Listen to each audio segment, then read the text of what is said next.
हम इस लेक्चर में डिस्कस करेंगे एंगल्स बिटवीन टू लाइंस। दो लाइंस के दरमियान एंगल क्या बनता है। हम यहाँ पे कंसीडर करेंगे let L1 and L2 be two intersecting lines which meet at a point P। यानी यहाँ पे अगर दो लाइंस, अगर हम ये लाइंस ले लेते हैं तो ये किसी पॉइंट P पे मीट कर रही हैं। At the point P two supplementary angles are formed. तो यहाँ पे इस पॉइंट P पे दो सप्लीमेंट्री एंगल्स बन रहे हैं। यहाँ पे देखें कि इस तरह से एक सप्लीमेंट्री एंगल बन रहा है और दूसरा सप्लीमेंट्री एंगल इस तरह से बन रहा है। इसी तरह से हम ये भी कह सकते हैं कि इस तरह से सप्लीमेंट्री एंगल बन रहा है, और या इस तरह से हम इसको कंसीडर कर सकते हैं कि ये सप्लीमेंट्री एंगल बन रहा है। इन दोनों का सम, जैसे ये फर्स्ट और सेकंड का, ये थर्ड और फोर्थ का सम क्या होगा, ये सप्लीमेंट्री बनेगा। यानी ये पूरा हाफ सर्कल बन जाता है। तो हाफ सर्कल क्या होता है, वो 180 के इक्वल होता है, और 180 के इक्वल एंगल को हम क्या कहते हैं, सप्लीमेंट्री एंगल्स कहते हैं। Angles are formed by the lines L1 and L2 unless L1 और L2 अगर परपेंडिकुलर नहीं होंगे तो इसके अलावा हम one of the two angles क्या होंगे, अक्यूट होगा। यानी अगर हमारे पास दो लाइंस, इस तरह से ये लाइंस हैं, तो इनमें से एक एंगल लाजमी तौर पे अक्यूट एंगल होगा। अगर ये परपेंडिकुलर लाइंस नहीं है तो इनमें से एक एंगल क्या होगा, एक एंगल अक्यूट एंगल होगा, यानी लेस देन 90 डिग्री होगा। लेकिन इन दोनों का सम क्या होगा, वो 180 होगा, जो कि सप्लीमेंट्री एंगल बनेगा। और the angle from L1 to L2 is the angle theta which through which L1 is rotated anti-clockwise। अगर ये हमारे पास लेंथ लाइन 1 है और ये हमारे पास लाइन 2 है, और लाइन 1 को अगर हम रोटेट करते हैं एंटी क्लॉकवाइज, यानी इस तरह से अगर हम इसको रोटेट करते हैं, तो ये हमारे पास, अगर ये लाइन रोटेट होते हुए eight the point P so that it coincides with L2, ये इसके दरमियान में एंगल थीटा होगा।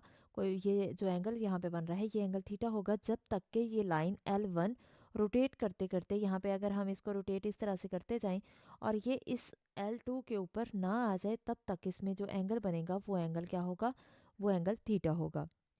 क्योंकि ये अगर इस तरह से मूव करती है तो इसके ऊपर ये हो सकता है कि किसी पॉइंट पे जाके ये इसके ऊपर कोइंसाइड कर जाए। कोइंसाइड करने का मतलब क्या हुआ कि इसको इसके बिल्कुल ऊपर आ जाए, इसके ऊपर मीट कर जाए। तो तब तक, जब तक ये कोइंसाइड नहीं करे, इसके दरमियान में कोई ना कोई एंगल फॉर्म होता रहेगा। अब हम इसको मज़ीद समझते हैं। जैसे यहाँ पे हमने L1 और L2 दो लाइंस ले ली हैं, और ये नॉन वर्टिकल लाइंस हैं जो कि परपेंडिकुलर लाइंस नहीं है। Let L1 and L2 be two non-vertical lines such that they are not perpendicular to each other। ये दोनों लाइंस परपेंडिकुलर लाइंस नहीं है। याद रहे कि ये दोनों परपेंडिकुलर नहीं है, ये नॉन वर्टिकल लाइंस हैं।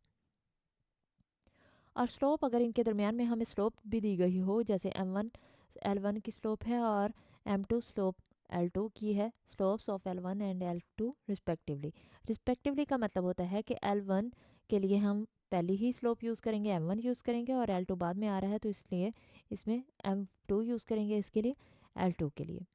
जो सेकंड नंबर पे आएगा उसके लिए सेकंड वाली वैल्यू यूज़ करेंगे, फर्स्ट नंबर पे जो आएगा उसके लिए फर्स्ट वाली वैल्यू यूज़ करेंगे। ये रिस्पेक्टिवली का मतलब होता है। अब अगर हमारे पास कभी गिवन हो कि दो लाइंस हमारे पास हैं जो कि नॉन वर्टिकल हैं और परपेंडिकुलर लाइंस नहीं हैं, और उनके दरमियान स्लोप भी दी गई हो, तो हम उसके लिए, और एंगल उसका क्या हो, एंगल थीटा हो फ्रॉम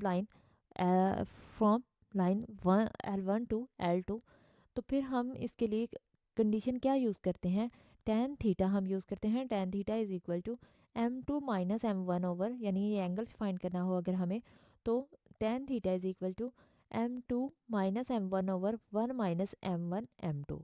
ये हमारे पास इसका फॉर्मूला है।